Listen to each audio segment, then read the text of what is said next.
নমস্কার বন্ধুরা, আজ আপনাদেরকে আমি আর একটা ব্লগ শেয়ার করছি। যেসব কুর্তি অনেকদিন পরা হয়ে যায় আবার ছোট হয়ে যায়, সেই সব কুর্তি দিয়ে ব্লাউজ বানানো যায়। আজ আপনাদেরকে সেই ব্লাউজ বানানোর পদ্ধতিটা আপনাদেরকে শেয়ার করব। এই একটা কুর্তি থেকে আমি এখন দুটো ব্লাউজ তৈরি করব।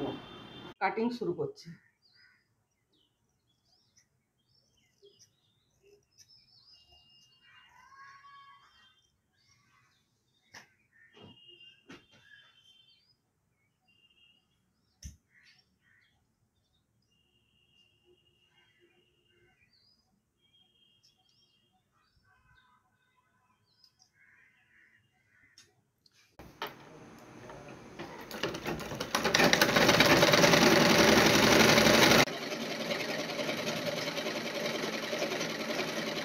বন্ধুরা, আমার একটা ব্লাউজ প্রায় হতে চলেছে, খালি গলার পট্টিটা লাগালেই হবে।